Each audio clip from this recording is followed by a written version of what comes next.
All right, so welcome back to World Cup 2026 Extra Time. Said I would do a little bit of a recap earlier today about tonight's games. We'll talk about the US in just a second. Not a lot to be excited about there, and not really an exciting game overall. But Portugal Spain was the first game, and this was a tight game on both sides. I think both understood the magnitude of this game and just what these two have done in the past against each other.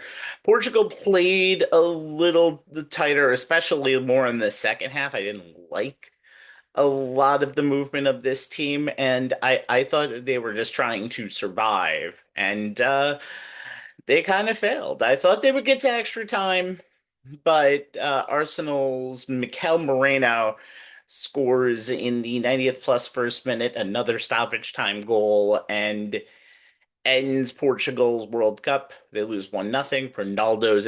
Cristiano Ronaldo's international career is pretty much done. They said this would be his last World Cup.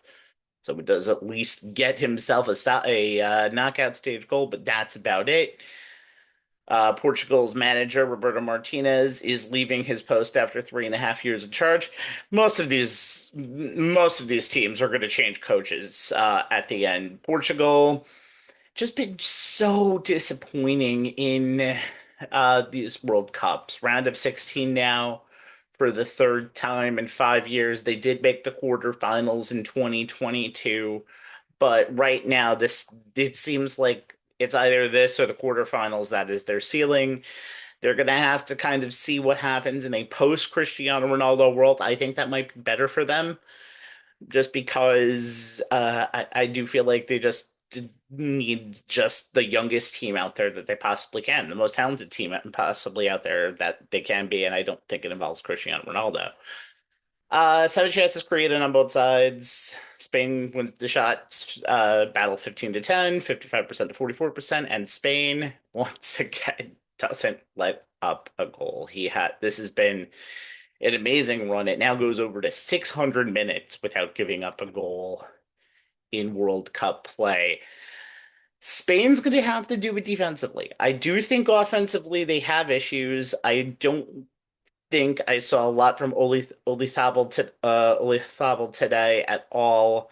That made me excited for this team down the line in possible, even the next round against a rejuvenated Belgium team. Yamal looked a little. He's still young, he's going to have more World Cups in it, but you're seeing just the beginning of his maturation. Pedri could have done. I do think Spain's going to need a little more offensive firepower to do what they need to do to win in these last three rounds of the World Cup. But right now, it's good enough to get them to their first World Cup quarterfinal since 2010. We'll see what happens with Spain, and they will, of course, on Friday in Los Angeles, play Belgium. Okay, let's just first give Belgium all the credit in the world. It seemed like after the disaster that was falling 2-0 behind in the round of 32 to Senegal, something just came back at them and they realized how talented they were, and they really just got it going. And then they outplayed Senegal in that extra time, given you may think whatever the call was to get themselves the chance to score the penalty kick. But here, but it really, that gave Belgium a little bit of a boost. And honestly, they got the motivation factor with the Balogun suspension. And it showed today. They were the better team from without, even though they didn't win the possession battle. They had 15 shots to US 7, 13-5 chances created. They didn't even have to bring in Kevin De Bruyne in this game. De Ketelaere scores twice, first at 9 minutes, and then scoring in the 33rd minute. And that's the goal that seems to be the backbreaker because Malik Tillman scores again off of a set piece. But Belgium was the better team throughout. And you can say Belgium was just the better team without. A terrible defensive play from Matt Free is leading to the third goal by Van Aken in the 57th minute. And by that point, it was basically all she wrote. Uh, midfield was just this was the big factor. Nicholas Raskin was insane today. 37 accurate passes, 12 final third passes, 59 touches, two chances created. And Tillmans and Van Aken, that group of three were so much better than the Adams, McKennie, and Tillman team factored combined. And what happens here for the United States? Just because they were outdone tonight big time. The freewheeling attacking style of the United States that was killed by Belgium pretty much overall, and it led to defensive pretty much lapses throughout.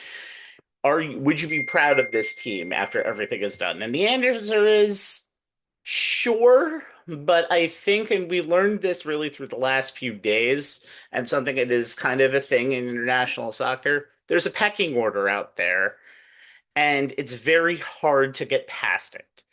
The US's pecking order seems to be where pretty much the rest of CONCACAF is. Leave Canada out of this because they kind of got a good draw to get them to the round of 16. But really, when you think about it, the pecking order is pretty much it stops at the round of 16 for CONCACAF teams. This wasn't the best Mexico team out there at all. This wasn't the best Canada team, but this seemed to be a better US team. And I think Belgium now can feel really good considering that they ended up getting a big victory with against a full United States team. And it just looked really, really bad out there for the United States tonight. And again, I thought that they would be out at this stage. I just thought it would be in a better performance. Roma Lukaku go to the United States fans towards the end. The Seattle crowd was basically rendered ineffective pretty much throughout the entire game. Overall, I think the U.S. has a lot of things to look into as we now deal with the final eight.